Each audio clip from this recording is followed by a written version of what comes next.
Media की सरकार नहीं थी, बीजेपी की सरकार नहीं थी और मीडिया की भी सरकार नहीं थी। और ये अच्छा स्लिप ऑफ टंग था। आप देखें कि सवाल पूछे जा रहे हैं तो प्रधानमंत्री पकौड़ा तलवा रहे हैं या जवाब दे रहे हैं। ठीक है, क्या आपने यही हिंदुस्तान चाहा था? वो तो जो हो गया 1947 में, वो क्या आपको 2019 में फिर से चाहिए? क्यों चाहिए?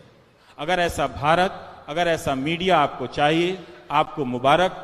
मैं आपको बोल के जा रहा हूं, आपने अपने गर्दिश के दिन तय कर रखे हैं। शायद उसका बुलावा जो है वो आप और तेजी से चाहते हैं कि वो और जल्दी आ जाए, ताकि हम बर्बादी जो है जिसकी हमने चाह की थी हम ओढ़ लें। किसी का फैन नहीं बनना चाहिए। बहुत लोग हैं वो फिल्म में काम करते रहते हैं, खिलाड़ी में रन वन बनाते रहते हैं, आप उनके फैन बनिए। पत्रकार और नेता, खासकर नेता से तो आप नींद में भी उसके फैन ना बने,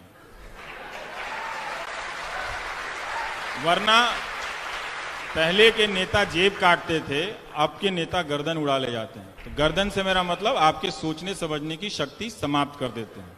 आप खुद ही टेस्ट करो, आपको लगेगा कुछ समझ में नहीं आ रहा है, कोई दूसरा दिख नहीं रहा है, इसका मतलब आपकी सोचने समझने की शक्ति समाप्त कर दी गई है। जब प्रधानमंत्री ही झूठ बोले तो कौन सी पुलिस उनके खिलाफ FIR करेगी? जब प्रधानमंत्री ही फेक न्यूज फैलाने वालों को फॉलो करेंगे तो कौन सी पुलिस FIR करेगी? मुझे बता दीजिए। तो जब सरकार ही फेक न्यूज को या फेक तस्वीर को एक तरह से ऑथराइज करने लगे, मान्यता देने लगे, तो पुलिस उसके खिलाफ नहीं कार्रवाई कर सकती, क्योंकि हमारी पुलिस उस तरह से नहीं बनाई गई है। उसकी उससे मानसिक और उसकी जो भी है तैयारी नहीं है। जैसे आज़ादी के समय के इतिहास को आप कंट्रोवर्शियल बना रहे हैं, आप चैलेंज नहीं कर रहे हैं। चैलेंज करते तो आप सोर्सेज के साथ किताबें लिखते, सेमिनार करते, बात करते, लेकिन टीवी डिबेट में जाके कभी कहते हैं कि इस पटेल ने अन्याय कर दिया, तो कभी कहते हैं नेहरू ने पटेल के साथ धोखा दिया।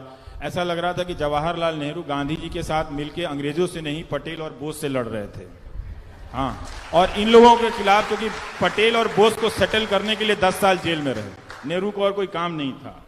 तो ये नहीं बताया जाता है कि उनकी जीवनी में, आप राजमोहन गांधी की जीवनी पढ़िए तो बड़ा ही मार्मिक क्षण है। 12 दिसंबर 1950 को डॉक्टरों के कहने पे पटेल को जाना पड़ता है मुंबई, क्योंकि यहाँ का जो ठंड है वो बर्दाश्त नहीं कर पा रहे हैं वो। तो जाते वक्त जवाहरलाल नेहरू शाम को मिलने आते हैं, कहते हैं कि जाने की कोई ज़रूरत नहीं है सरदार, हम सब आपका ख्याल रखेंगे, आप यहीं रहिए।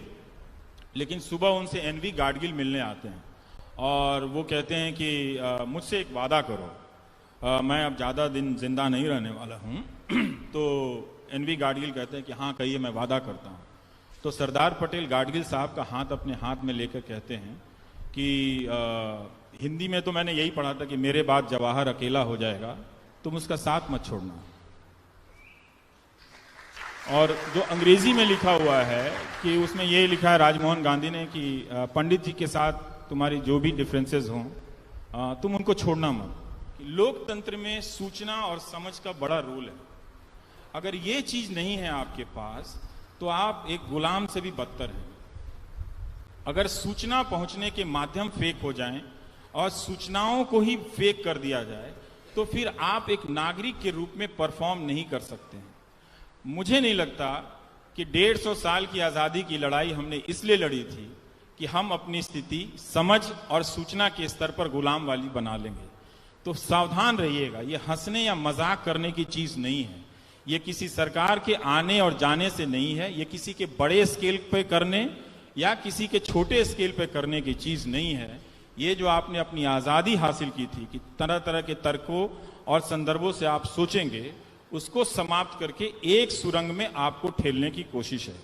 अगर आपको सुरंग में जाना इतना अच्छा लगता है तो आपको मुबारक। मुझे अच्छा नहीं लगता है, इसलिए मैं इतना जोखिम लेके आपको बता रहा हूं कि आने वाले दिन अच्छे नहीं हैं। आप देखें कि सवाल पूछे जा रहे हैं तो प्रधानमंत्री पकौड़ा तलवा रहे हैं या जवाब दे रहे हैं। ठीक है, तो इस तरह से आपको देखना पड़ेगा।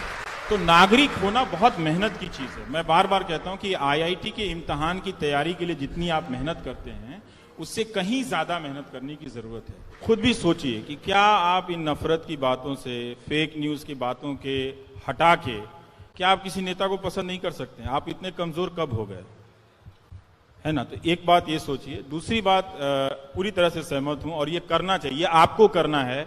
क्योंकि ये लड़ाई जो है आप पे कब्जा करने की लड़ाई है। ठीक, न्यूज चैनल जरा सावधानी से देखा कीजिएगा, वरना कब आप दंगाई बन जाएंगे आपको पता नहीं। एक गणेश शंकर विद्यार्थी जी का कोट है, तब कांग्रेस की सरकार नहीं थी और तब मीडिया की सरकार नहीं थी, बीजेपी की सरकार नहीं थी और मीडिया की भी सरकार नहीं थी, और ये अच्छा स्लिप ऑफ टंग था।